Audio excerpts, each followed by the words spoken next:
नमस्कार, मैं हूं अंकुर और आप देख रहे हैं सत्य हिंदी का न्यूज बुलेटिन। एक नजर अब तक की सुर्खियों पर। विक्रांत मैसी स्टारर फिल्म 12वीं फेल बॉक्स ऑफिस पर खूब धूम मचा रही है। फिल्म 27 अक्टूबर को थिएटर्स में रिलीज हुई थी और अब रिलीज के 29 दिन बाद भी फिल्म अच्छी कमाई कर रही है। अब बॉक्स ऑफिस पर धमाल मचाने के बाद 12वीं ने नया रिकॉर्ड अपने नाम कर लिया है। बता दें कि विक्रांत मैसी की फिल्म 12वीं फेल को 96 ऑस्कर अवार्ड्स के लिए भेजा गया है। विक्रांत मैसी की 12वीं फिल्म इस साल की सबसे ज्यादा पसंद की जाने वाली बॉलीवुड फिल्म में से एक रही है।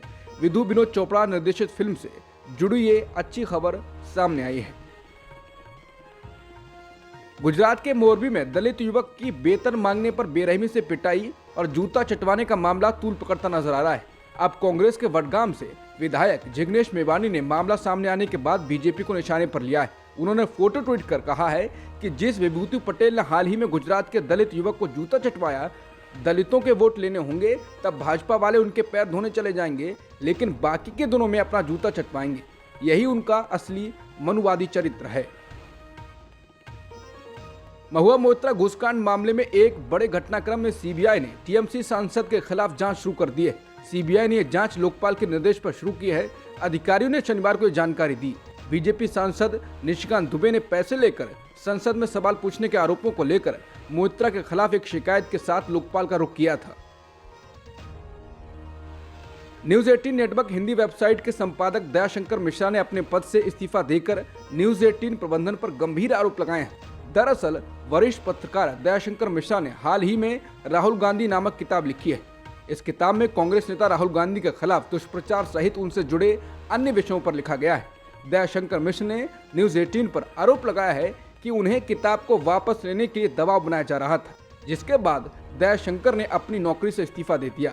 पत्रकार दयाशंकर ने न्यूज 18 से इस्तीफा देने के बाद अपने एक्स हैंडल से लिखा, पहले इस्तीफा फिर किताब। राहुल गांधी पर सच लिखना कितनी मुश्किलें खड़ी करेगा, मुझे बिल्कुल अंदाजा नहीं था। ऐसे समय जब सत्ताधीशों पर गाथा पुराण लिखने की होड़ लगी हो, मैंने सोचा था एक लोकनीतिक विचारक की सोच, दृष्टि और दृढ़ता को संकलित कर प्रस्तुत करना किसी को क्यों परेशान करेगा, लेकिन मैं गलत साबित हुआ। लिखना और व्यक्त करना हमारा काम है, लेकिन इसी के विस्तार से अचानक कंपनी की धड़कनें बढ़ गई। मेरे पास विकल्प था कि मैं किताब वापस ले लूं, नौकरी करता रहूं, चुप रहूं, लेकिन मैंने किताब को चुना। जो हमारा बुनियादी काम है उसको चुना, सच कहने को चुना। इसलिए पहले इस्तीफा फिर किताब।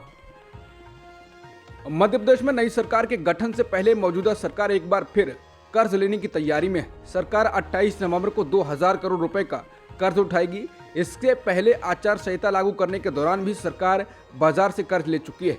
इस साल जनवरी से अब तक 38,500 करोड़ रुपए का कर्ज लिया जा चुका है।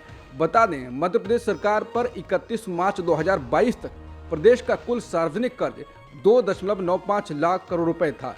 31 मार्च 2023 तक कुल कर्ज 3,31,651 करोड़ रुपए हो गया।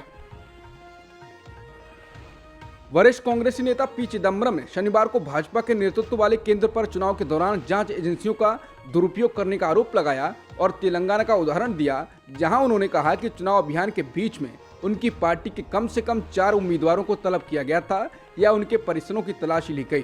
चिदम्बरम ने कहा कि जांच एजेंसियों ने भाजपा के किसी भी उम्मीदवार की तलाशी नहीं ली है और उन्होंने कटाक्ष करते हुए कहा, यह स्पष्ट है कि भाजपा के सभी उम्मीदवारों को देवताओं द्वारा चुना गया है और उन पर दैवीय आशीर्वाद है।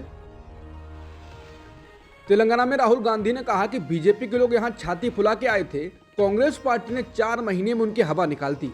आज तेलंगाना में बीजेपी नजर ही नहीं आ रही है। उन्होंने कहा कि अब हमारा लक्ष्य है तेलंगाना में बीआरएस को हराना और दिल्ली में बीजेपी की हवा निकालना है। इस दौरान राहुल गांधी ने कांग्रेस की गारंटियां भी बताई, जिनमें महिलाओं को हर महीने 2,500 रुपए, राज्य में महिलाओं के लिए फ्री बस यात्रा, 500 रुपए में रसोई गैस सिलेंडर।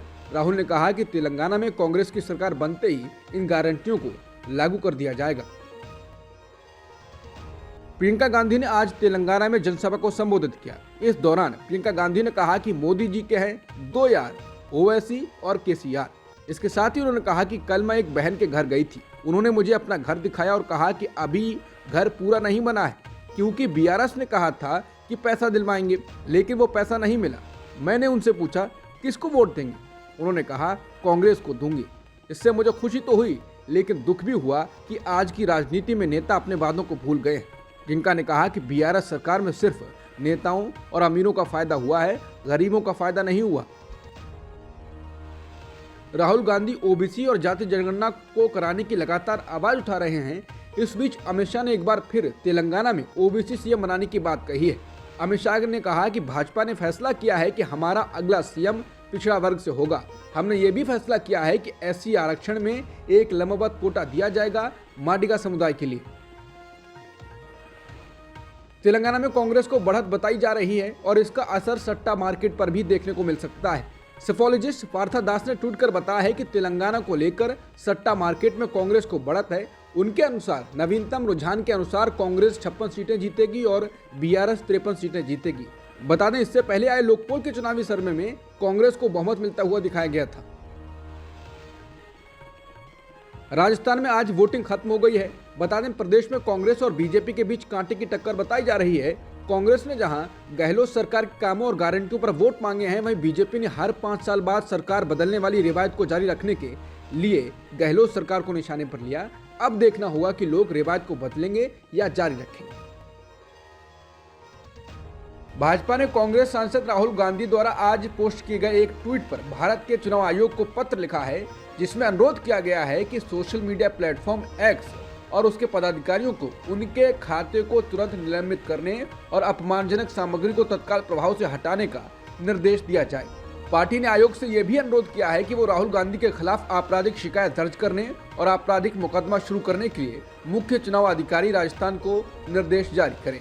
ऐसा तब हुआ है जब राजस्थान में मतदान चल रहा है और राज्य में सुबह 11 बजे तक 24% से ज्यादा मतदान दर्ज किया गया है। बीजेपी ने कहा है कि 48 घंटे के साइलेंस जोन का राहुल गांधी ने उल्लंघन किया है। उत्तराखंड के मुख्यमंत्री पुष्कर सिंह धामी ने बताया है कि सुरंग में फंसे मजदूरों को निकालने के लिए हैदराबाद से प्लाज्मा मशीन मंगाई गई है। इस मशीन के शाम तक पहुंचने की उम्मीद है। उन्होंने बताया है कि ऑगर मशीन टूटने के बाद प्लाज्मा मशीन को ड्रिलिंग में लगाया जाएगा, जो 1 घंटे में 4 मीटर की खुदाई कर सकता है। उन्होंने दावा किया है कि प्लाज्मा मशीन के काम शुरू करने के बाद कुछ घंटों में मजदूरों को निकाल लिया जाएगा। महादेव जुआ ऐप मामले में इस महीने की शुरुआत में ईडी द्वारा गिरफ्तार किए गए ड्राइवर असीम दास ने अपने उस बयान को वापस ले लिया है, जिसमें उसने छत्तीसगढ़ के मुख्यमंत्री भूपेश बघेल को चुनाव के लिए पैसे पहुंचाने की बात कही थी। दास ने अदालत को पत्र लिखकर कहा है कि उसे गलत तरीके से फंसाया जा रहा है। असीम दास ने स्पेशल कोर्ट में कहा कि उसने कभी भी किसी नेता को धन नहीं पहुंचाया तथा उसे फंसाया जा रहा है। इसके बाद अब कांग्रेस पार्टी ने ईडी पर सरकार को निशाना बनाने का आरोप लगाया है। साथ ही सीएम बघेल ने भी आरोपों से इनकार किया और बीजेपी और ईडी पर साजिश का आरोप लगाया है। बता दें, छत्तीसगढ़ चुनाव के वक्त सीएम बघेल पर ईडी ने आरोप लगाया कि उन्हें महादेव ऐप से 508 करोड़ मिले। हालांकि अब जिस आदमी के कहने पर यह आरोप लगाया गया, वो आदमी अपनी बात से मुकर गया है। केंद्रीय गृह मंत्री और भाजपा के वरिष्ठ नेता अमित शाह ने शनिवार को कहा कि केंद्र ने हलाल प्रमाणित उत्पादों की बिक्री पर प्रतिबंध लगाने का कोई फैसला नहीं लिया है। इंडिया टुडे की रिपोर्ट में उनके हवाले से कहा गया है कि केंद्र सरकार ने हलाल पर प्रतिबंध लगाने का अभी तक कोई निर्णय नहीं लिया है। उन्होंने ये टिप्पणी हैदराबाद में मीडिया कर्मियों को संबोधित करते हुए की। मीडिया कर्मियों ने उनसे सवाल किया था। यहाँ बताना जरूरी है कि दक्षिण भारत के राज्यों में हलाल प्रमाणित उत्पाद सबसे ज्यादा बिकते हैं। ऐसे में अमित शाह के बयान के कई अर्थ हैं। केंद्र सरकार में नंबर 2 की पोजीशन वाले अमित शाह का ये बयान इसलिए महत्वपूर्ण हो गया है क्योंकि भाजपा शासित उत्तर प्रदेश ने हलाल प्रमाणित उत्पादों पर बैन लगा दिया है। शाह की टिप्पणी उत्तर प्रदेश सरकार द्वारा हलाल प्रमाणित उत्पादों की बिक्री पर प्रतिबंध लगाने का आदेश जारी करने के कई दिनों बाद आई है। यूपी में आदेश 18 नवंबर को जारी किया गया था और इसे तत्काल प्रभाव से लागू करने के लिए कहा गया था। मुख्यमंत्री योगी आदित्यनाथ और वरिष्ठ अधिकारियों के बीच बैठक हुई, जिसके बाद यह फैसला लिया गया था। दिल्ली की साकेत कोर्ट ने शनिवार को पत्रकार सौम्या विश्वनाथन की हत्या के जुर्म में 5 दोषियों की सजा का ऐलान किया। बीते 18 अक्टूबर को इन 5 को दोषी करार दिया गया था, लेकिन सजा का ऐलान नहीं किया गया था। 4 दोषियों को उम्र कैद की, जबकि एक अन्य दोषी को 3 साल की सजा सुनाई गई है। जिन दोषियों को उम्र कैद की सजा दी गई है वो हैं रवि कपूर, अमित शुक्ला, बलजीत मलिक, अजय कुमार। वहीं अजय सेठी को 3 साल की सजा दी गई है। सभी 5 दोषी 2019 से ही जेल में बंद हैं। पत्रकार सौम्या विश्वनाथन की हत्या 2008 में दिल्ली के वसंत कुंज के नेल्सन मंडेला मार्ग पर गोली मारकर की गई थी। उनके सिर पर गोली मारी गई थी। दक्षिण दिल्ली के वसंत कुंज इलाके में कार में उनकी बॉडी पाई गई थी। प्रधानमंत्री मोदी ने आज लड़ाकू विमान तेजस में उड़ान भरी। तेजस में उड़ान भरने के बाद उन्होंने सोशल मीडिया एक्स पर इसका अनुभव साझा किया। उन्होंने लिखा, मैं आज तेजस में उड़ान भरते हुए अत्यंत गर्व के साथ कह सकता हूं कि हमारी मेहनत और लगन के कारण हम आत्मनिर्भरता के क्षेत्र में विश्व में किसी से कम नहीं है। भारतीय वायुसेना, DRDO और HAL के साथ ही हम समस्त भारतवासियों को हार्दिक शुभकामनाएं। इजरायल के एक अधिकारी ने बताया है कि हमास शुक्रवार की तरह शनिवार को भी इजरायली बंधकों को रिहा करेगा। समाचार एजेंसी AFP ने इजरायल के एक अधिकारी के हवाले से बताया है कि हमास शनिवार को 14 बंधकों को रिहा करेगा। इजरायली अधिकारियों ने बताया कि इजरायल इसके बदले 42 फलस्तीनी कैदियों को रिहा करेगा। समाचार एजेंसी AFP के अनुसार इजरायल के एक बंधक के बदले 3 फलस्तीनी कैदियों को रिहा करने के फॉर्मूले पर सहमति बनी है। अमेरिकी राष्ट्रपति जो बाइडेन ने हमास की ओर से 13 इजरायली समेत 24 बंधकों को रिहा करने के बाद दी गई अपनी प्रतिक्रिया में कहा है कि उन्हें उम्मीद है कि जल्द ही अमेरिकी बंधकों को भी रिहा किया जाएगा। उन्होंने कहा कि इजरायल और हमास के बीच स्थायी युद्ध विराम की संभावना दिख रही है। उन्होंने हमास और इजरायल के बीच संघर्ष में 4 दिनों के पॉज के लिए अमेरिकी कूटनीतिक प्रयासों की भी तारीफ की और उम्मीद जताई कि समझौते की अवधि और बढ़ेगी और आने वाले दिनों में और बंधक रिहा किए जाएंगे। अब तक की सुर्खियों में इतना ही। बाकी खबरों के लिए बने रहिए सत्यहिंदी.com के साथ।